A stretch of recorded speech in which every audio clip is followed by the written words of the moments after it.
Vocês acabaram de viver o dia mais especial e doido da vida de vocês. Vocês estão sentindo agora aquele mix de emoção, uma mistura de felicidade com cansaço, com alegria. Vocês riram, choraram, se emocionaram, foram muito amados pelos convidados de vocês.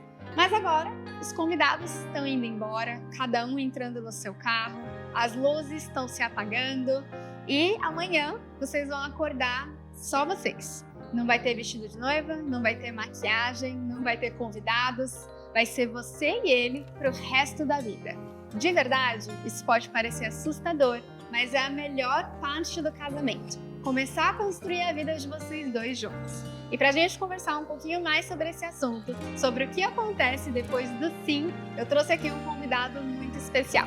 Meu marido, João Moura.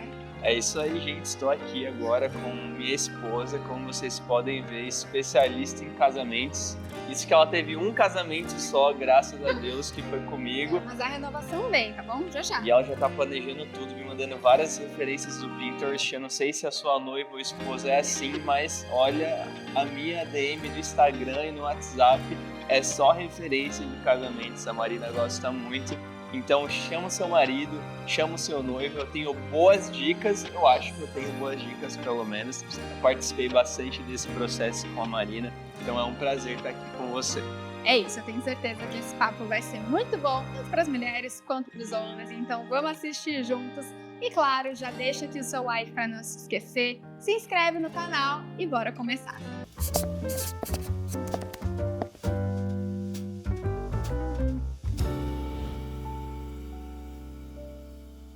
Pra gente começar a falar sobre esse assunto, eu acho que a gente tem que falar do mais importante. O casamento começa depois que a festa acaba. A festa é uma maravilha, é muito bom, é um conto de fadas. Mas no dia seguinte a realidade bate na porta e tudo começa de verdade. Então eu queria conversar um pouquinho primeiro sobre como foi pra gente esse choque de realidade. Como que foi esse baque de acabou o planejamento, a gente não tem mais um casamento para planejar, ele aconteceu, agora a gente precisa viver. Como que foi isso para você? Bom, acho que a primeira coisa, sua introdução foi muito bonita, parabéns. Mas acho que uma coisa que me lembra muito foi logo o dia seguinte do casamento, a gente lá no hotel. E a hora que você acorda, você olha para a pessoa do seu lado e você fala, caraca, agora eu tenho uma responsabilidade aqui, uma pessoa para ajudar a crescer junto. E eu lembro que a primeira coisa que a gente fez foi, amor, a gente não tem nada na nossa casa.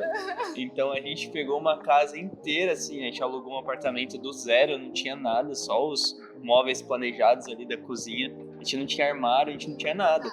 E a gente olhou pra nossa conta, olhei pra aquilo que a gente recebeu da gravata e aí falei, amor, vamos comprar um armário e um sofá com o dinheiro da gravata. A gente tinha passado a noite de núpcias na cidade que a gente casou. E era uma cidade super pequenininha, né? E aí chegou ali no segundo dia que a gente tava no hotel, a gente já tava assim, já cansamos de ficar olhando um pra cara do outro, vamos pro shopping.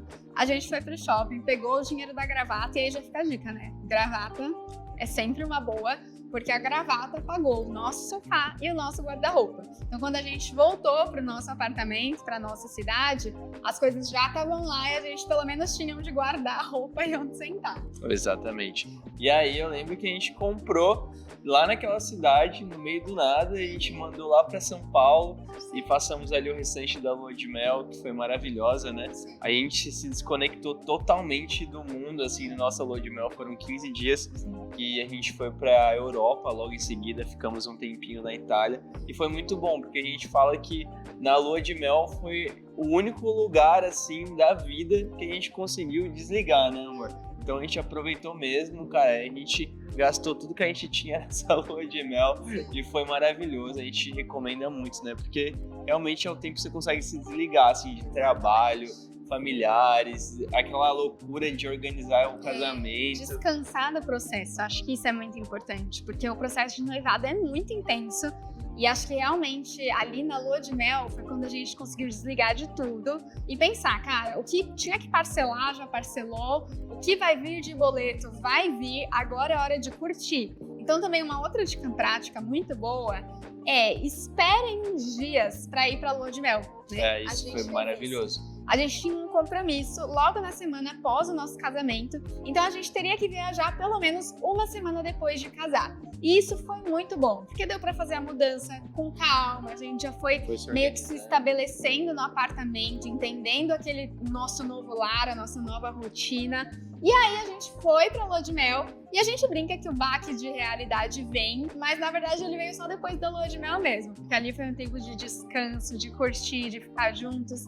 Então tenham esse gap entre o casamento e a lua de mel, mas ainda tem um tempinho muito bom de curtir ali a viagem. Isso aí. Uma outra pergunta que eu acho que é até meio polêmica pra gente fazer, que todo mundo tem essa crença, é: o primeiro ano de casados é o mais difícil mesmo? Eu acho que ele tem as suas nuances aí, né? A gente tem 2, só pra gente já contextualizar. Então a gente já tem um segundo de comparação com o primeiro. Com o primeiro, já tá valendo, já pode falar alguma coisa aqui pra vocês. Mas eu acho que o maior desafio, principalmente no nosso caso, a gente vê tantos casais que casam, mas já moraram muito tempo juntos, né? Então, acho que no nosso caso foi muito diferente, porque como a gente é cristão, a gente não morou juntos, então a gente nem passou muito tempo juntos, um na casa do outro, né? Então, para nós foi a primeira vez morando numa casa juntos, dividindo espaço, dividindo tudo. Então, foi muito novo assim para nós, né? Mas pra gente foi bom, porque foi uma experiência nova. Acho que por um lado é gostoso de viver essa coisa nova, né? Nós dois juntos, então tem essa novidade, a empolgação de estar ali pela primeira vez, a gente, cara, ir para os lugares e voltar para nossa casa. Então tem várias coisas que são muito legais, mas tem algumas coisas que são desafiadoras também, né? Que é justamente, acho que o maior desafio é a convivência no sentido, tipo, a Marina tem as coisas que ela gosta de fazer, eu tenho as coisas que eu gosto de fazer. A parte boa é que nós dois somos muito unidos, mas também a gente gosta de ter o tempo sozinho. Então, quando eu tô no meu escritório ali fazendo as coisas de trabalho, a Marina também tá no canto dela fazendo as coisas. Então, a gente não tem essa necessidade de ficar o tempo inteiro colado, apesar de nós gostarmos. Então, a gente foi descobrindo coisas, né, amor? O que você gosta, o que eu não gosto de fazer. Eu não gosto de lavar louça, mas eu sou obrigado a lavar porque eu sou um adulto funcional, então eu tenho que lavar. Isso, mulheres. Mas, cara, ela gosta saiu do banheiro, tem que fechar a porta do box. Pra mim não fazia sentido algum.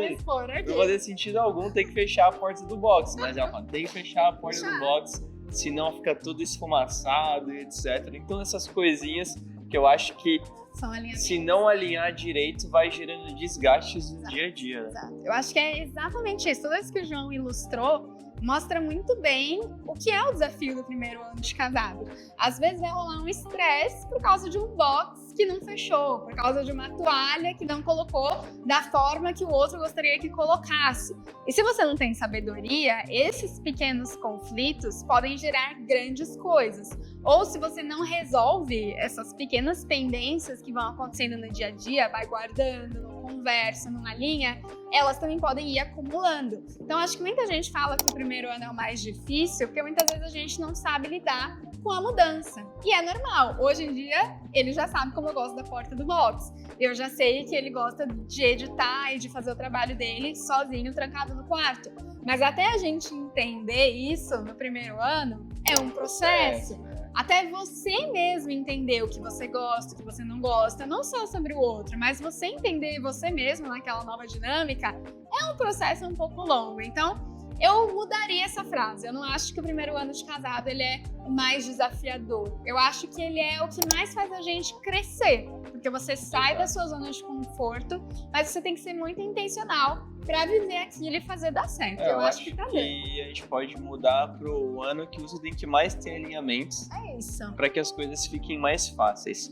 E aí foi alinhando, o segundo ano também tem alinhamento, o terceiro tem alinhamento, sempre tem. Vai sempre Mas o legal é você, cara, casar com ter em mente que você vai crescer muito, principalmente responsabilidade, amadurecer, ser menos egoísta, você ter que compartilhar mais, você se importar mais com o outro. Sim. Então, acho que ter isso em mente é melhor, porque se você casar pensando no seu bem-estar, na sua saúde, na forma como você vive, no seu lifestyle, aí não precisa casar, né? Aí você fica solteiro mesmo. Aí você faz a sua vida do jeito que você quer e vai-se embora.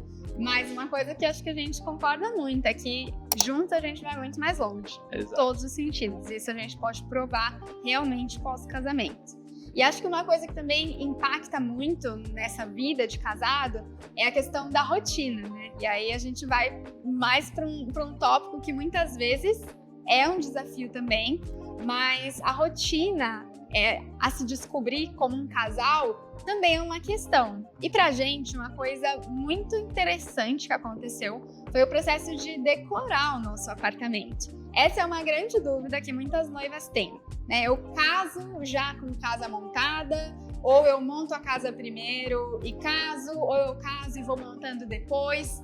E a gente, como o João falou, a gente fez a escolha de ter um casamento incrível, uma lua de mel incrível e começar a nossa vida com o básico.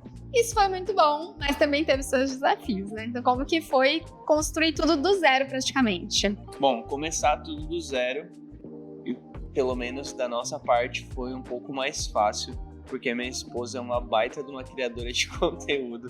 Então a gente conseguiu fazer muitas parcerias e também queria agradecer desde já Maria, que é assessora da Marina, também conseguiu várias coisas legais pra gente. Mas, cara, eu acho que para todo homem é um pouco desafiador, porque você entra num modo operandi, um modus operandi que é tipo, cara, preciso fazer as coisas darem certo, preciso alimentar mais uma pessoa, preciso E que come muito, tá? botar móveis na minha casa, preciso ter uma televisão, preciso ter eletrodomésticos. Então, E cobrança não falta, né? e cobrança não falta, mas assim, se você organizar direitinho, dá pra fazer as coisas pra que você não fique atolado. A gente não foi maluco de ir passando um monte de coisa no cartão de crédito, né? A gente fala, você tem no essencial, você consegue começar a sua vida, que é fogão, geladeira, máquina de lavar e cama, já era. Você consegue fazer muita coisa e o nosso, a gente ficou 1 ano com o nosso apartamento sendo mobiliado assim, a gente não tinha tudo e a gente foi colocando coisas aos pouquinhos e até hoje tem coisas que a gente precisa colocar, arrumar, mas eu acho que é você não ter pressa, né? E você não, assim, não entrar numa comparação, né, com as outras famílias, com pessoas que vivem outras diferenças de realidade financeira mesmo. E acho que o maior erro é você se colocar nesse lugar, né? Tipo, pô, meu amigo já tem a casa pronta, já tem outra qualidade de vida, mas, cara, as pessoas vivem realidades diferentes e tá tudo bem, né? Você tem que entender aquilo que você tá vivendo e adequar para aquela temporada. Senão você vai entrar numa pilha desnecessária. Sim. E pra gente, maridos, pra nós que somos maridos, a gente tem essa coisa, a gente, pô, acho que minha casa ainda não tá confortável o suficiente, tô tirando ela da casa do pai dela pra colocar em um lugar que tá em construção, mas eu acho que esse alinhamento de ir conversando e ajustando as coisas é bem importante. Eu falei muito sobre isso no vídeo anterior, de alinhar as expectativas pro noivado, pro casamento, e acho que na casa é a mesma coisa. A gente precisa também estar com isso alinhado, porque senão você vai ficar cobrando algo, pedindo algo que muitas vezes você só vai conseguir ter daqui 1 ano, daqui 2 anos. Mas se vocês estão alinhados, vocês pelo menos vão caminhando juntos no mesmo ritmo. Então foi o que o João falou, a gente se mudou e a gente tinha cama, máquina de lavar, sofá, fogão. O básico pra gente se alimentar e pra gente descansar. A gente ficou sem mesa de jantar, gente, durante 1 ano. É verdade. E aí é aquela coisa, cada casal vai entender as suas prioridades, porque eu queria muito a mesa dos sonhos, a mesa do Pinterest, que era uma mesa de mármore, e enquanto a gente não conseguisse comprar aquela mesa, falei, não vamos gastar com outra, a gente só vai comprar quando a gente tiver dinheiro para aquela mesa.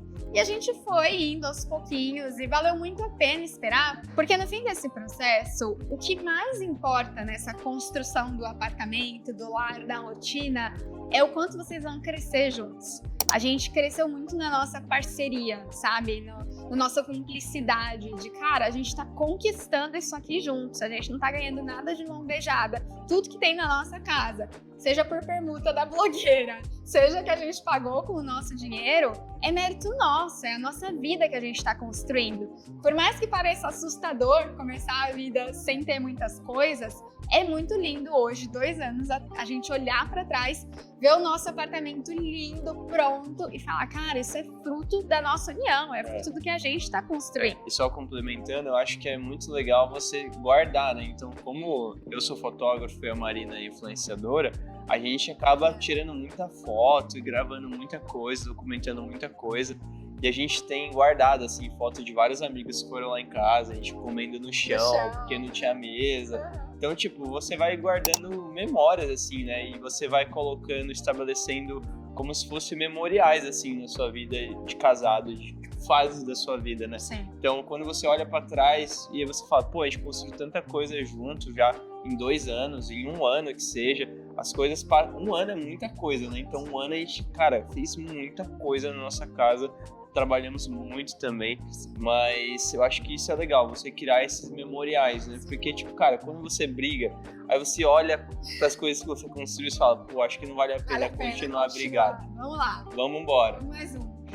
E isso é muito legal porque traz uma dica prática também, né? No meu casamento, a gente teve um guest book, que os convidados tiravam uma foto Polaroid, colavam no livro e deixavam um recadinho. E a gente manteve isso no nosso apartamento. Então, todo mundo que visita a gente deixa um recadinho ali no guestbook, no mesmo do que a gente usou no casamento, tira uma foto juntos e a gente meio que continua esses memoriais que o João falou. Então, isso é bem legal. E uma outra coisa da gente falar, que eu acho que é bem interessante, é sobre o dia a dia. Nós dois, em específico, trabalhamos juntos. A gente sabe que essa não é a realidade de muita gente, mas os desafios de você entender a rotina de um de outro. Às vezes um é diurno, o outro é matutino, o outro não.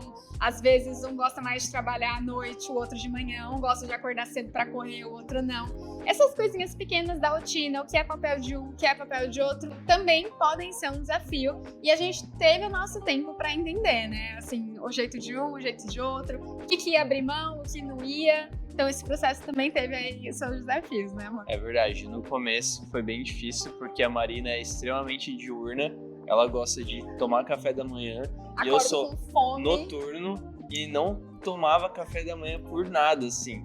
Então a gente teve que... eu ficava assim, brava, porque dava 10 da manhã, eu tava com fome. Você deixa a mulher com fome, gente, é um perigo. E aí eu já começava, não, porque você não se importa, porque não sei o quê. E, gente, era só um café da manhã, sabe? Mas é uma crise, entendeu? Na vida assim, do casal. Eu era extremamente noturno, né? Então tinha vezes que eu passava a noite, cara, gravando, editando e, cara, no estúdio.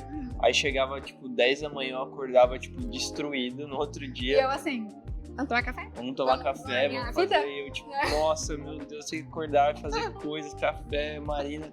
Ela é magrinha assim, mas ela come pra caramba. E eu falei, pô, velho, a gente tem que se ajustar, né? Então, eu acho que tem que chegar num consenso ali. Tem dias que fica um pouco até mais tarde trabalhando, mas a gente já conversa, ó, vou ter que ficar um pouco mais, amanhã vou ter que acordar um pouco mais tarde. Então a gente vai se alinhando nesse sentido, né? Sim, acho que é se conhecer muito, né? Se respeitar, saber que você vai ter que abrir mão de algumas coisas, então a gente encontra muito um equilíbrio, sabe? É, e assim, né? Só, desculpa te interromper. Você não é a mesma pessoa por resto da sua vida, né? Então, tipo, eu vejo que há 2 anos atrás eu era extremamente diferente do que eu sou hoje, então pra mim já é mais fácil dormir um pouco mais cedo, acordar mais cedo. E a gente encontrou o equilíbrio também, exato. Né? Porque assim, eu não vou conseguir dormir 8 da noite e acordar 7 da manhã, porque senão a gente nunca dorme juntos. Mas eu posso relevar um pouco e dormir 11 da noite, que não é tipo 2 da manhã, mas também não é 8 da noite. E a mesma coisa ele não precisa acordar 10 da manhã, mas 8 da manhã é um bom horário que ele consegue acordar. Então, a gente consegue encontrar um meio termo. E aí eu acho que isso fala muito sobre o casamento em si. Casamento é um eterno, cara, eu não vou fazer a minha vontade aqui, vamos fazer a sua, e o outro fazendo a mesma coisa, pra gente conseguir andar juntos. Porque se só eu bater no meu ponto, ou ele bater no ponto dele, a gente vai ficar parado e não vai pra lugar nenhum. Sim. Então esse alinhamento foi bem importante. Eu acho que uma coisa bem legal de falar também, que falam muito hoje em dia, é sobre o papel do homem e da mulher. né? Eu acho que tem muitos clichês sobre o que é papel do homem e o que é papel da mulher. Então, a mulher tem que cuidar da casa, o homem tem que sair para trabalhar. Ou, por exemplo, quando a gente fala de finanças, eu tinha muito na minha cabeça que quem tinha que cuidar das finanças era o João, porque ele era o homem. Sendo que eu sou uma pessoa muito melhor com planilha de Excel do que ele. Eu sou a pessoa que gosta de organizar. Eu organizei meu casamento inteiro em planilha, em checklist. Eu amo fazer isso. O João, se coloca uma planilha na frente dele, a perna já começa a tremer, assim, já, porque ele já quer sair correndo e fazer as coisas. Então a gente entendeu, cara, vamos tirar esse clichê da cabeça. E quando a gente sentar, eu posso ser a pessoa que faz a planilha. Mas a pessoa que tá ali entendendo o que sai, o que entra, o que eu posso gastar, o que eu não posso, muitas vezes é ele, porque ele tem essa visão melhor sobre o macro das finanças, que eu já não tenho, né? Girls Math aqui pra gente, o negócio não funciona muito bem. Então eu acho que você desapegar desses clichês também é muito importante. Eu tenho amigas que quem cozinha na casa é o homem, que quem faz a comida é o homem, e muitas vezes a mulher fica mais de boa, fica mais nos serviços domésticos. Então desapega um pouco, sabe, desses clichês, do que deve ser, de como as coisas precisam acontecer no mundo ideal, e entende vocês dois, a rotina de vocês, o que funciona pra vocês. Acho que isso é bem importante também. Muito importante. Eu acho que, assim como a Marina falou, eu sou mais, vamos fazer dinheiro, vamos botar prático. A mão na massa, vamos fazer isso, vamos fazer aquilo. E a Marina, não, vamos organizar, vamos sentar, vamos pensar. Muito pequeno, mas tipo assim, gente, eu odeio. Eu sou uma pessoa um pouco mais introvertida. Então, assim, pra mim, atender o interfone e falar com o porteiro... Não, gente, vocês não estão entendendo. Vocês não estão entendendo. É muito ruim, eu não gosto. Não, tem várias situações que foi engraçado, assim, vou citar algumas. Primeiro, na lua de mel, a Marina é fluente em inglês e eu sou intermediário, crescendo. Ele dá os expor dele. Exato. E aí a gente tava lá na Itália e o atendente só falava em italiano e falava inglês. Aí eu, não, amor, pergunta pra ele isso. Cara, a Marina, ela tem vergonha de perguntar qualquer coisa, nem que seja pra uma criança de 5 anos, ela tem vergonha de atender um interfone. Eu nunca vi isso, velho. Aí, às vezes, ele tá lá trabalhando, aí eu tô trabalhando uma reunião. A pizza chegou, fala pro porteiro receber. Eu não vou falar pra ele receber. Não, a gente tem que descer e a gente tem que pegar. Absurdo. Então, isso são coisas que você vai se entendendo do outro, sabe? Então, hoje, já não gera crise. O interfone toca, o João já sai correndo pra atender. Ele já, ô meu brother, ele já tem ali amizade com o porteiro. O porteiro recebe a pizza, pega o pedaço dele, já manda o resto pra gente. Então, a gente entender os limites de cada um, por mais que pro outro não faça sentido, pro João não faz sentido eu ter vergonha de falar com o porteiro. E pra mim, muitas vezes, não faz sentido ser ousada e pedir umas coisas que pra mim eu tenho vergonha. Mas se pro outro faz sentido, você ter essa empatia de se alinhar, é o que ajuda as coisas a funcionarem, né? Exatamente. Bom, acho que a gente conversou bastante, tanto sobre as coisas grandes do casamento, quanto sobre as pequenininhas. E pra gente ir encaminhando para o fim desse podcast, eu queria te perguntar, amor, quais são os seus conselhos finais para quem tá entrando nessa fase de casados, para quem já tá, para quem sonha com isso? O que você deixa como legado desse podcast? Caraca, forte, hein? Acho que a primeira coisa é não entrar em neurose, assim, com o casamento, com as coisas. Acho que é uma frase que a gente ouviu falar que no dia que a gente ouviu não fez tão sentido, mas não faça disso um big deal, né? Então, faça as coisas que você sonha, planeja, coloca na ponta do lápis, mas se as coisas talvez não for da forma como você quer ou gostaria, justamente por uma questão financeira ou porque realmente não dá, eu tenho certeza que o dia vai ser lindo, mesmo faltando alguns pequenos detalhes que talvez você queira muito que aconteça. A gente passou por isso, algumas coisas não saíram como a gente gostaria, mas no final foi lindo, as pessoas sempre nos lembram de como foi legal, de como foi bom. Acho que a segunda dica é invista muito em guardar boas recordações. Então, uma boa foto, um bom vídeo, são coisas que vão ficar depois que as luzes apagarem, como a Marina disse, né? Então são coisas que você vai lembrar, coisas que eu lembro quando a gente viu o nosso primeiro vídeo, que a gente se emocionou muito, né? Então é muito importante que você tenha essas boas memórias e guarde isso com muito carinho, né? Terceira dica, seja legal. faça as coisas serem divertidas. Eu acho que o segredo do casamento são as pequenas risadas que a gente dá no dia a dia, né? Então, quando as coisas estão dando errado, não seja o cara que bota pilha pra dar mais ruim ainda. Então, seja divertido. Acho que é isso. Muito bom. Acho que essas dicas foram muito boas para os maridos. E para as mulheres, eu acho que a dica de não surtar é muito boa, porque se você surta, o cara também surta e aí ninguém vai para lugar nenhum. Mas acho que a minha principal dica para as mulheres é: saiba que tudo vai dar certo no final. Mesmo que não seja do jeito que você sempre imaginou, seja a cerimônia do casamento, seja a sua casa, seja às vezes a rotina ideal que você idealizou, vão ter mudanças no caminho, vão ter coisas que vão sair da rota, mas no final, se vocês têm essa meta de vida, que é casar e permanecer casados, vocês vão fazer acontecer com o que vocês têm nas mãos. Então saiba que você não precisa do cenário perfeito para tudo acontecer. Eu tô te dando essa dica de uma pessoa que ama contos de fadas e coisas perfeitas, Asterix, mas eu entendi que a melhor história para se viver é uma história real, é a história que realmente faz a gente crescer, se desenvolver juntos. E como eu falei, a gente sempre vai mais longe juntos do que separados. Eu acho que isso é o maior presente do casamento. Você crescer, mas não crescer só pra você. Crescer junto com o outro e ver certeza. O outro vivendo isso também. Bom, é muito difícil da gente resumir a nossa vivência inteira de 2 anos nesses poucos minutos de podcast. Mas eu acho que a gente conseguiu falar aqui um pouquinho mais do que a gente viveu, de como foi um pouco dos nossos desafios, mas também do que eu sempre falo aqui pra vocês, de como é importante a gente marcar as coisas boas e levar elas com a gente. Então eu espero que esse podcast te ajude, seja a fase que você está vivendo, namoro, noivado, casamento, e que a gente possa continuar compartilhando essas vivências, porque é através delas que todo mundo continua crescendo um pouquinho mais. Então se você gostou desse vídeo, deixe seu like, compartilha com alguma amiga e comenta aqui qual que foi o seu maior desafio envolvendo casamento até hoje e como que você resolveu ele. A gente se vê no próximo episódio.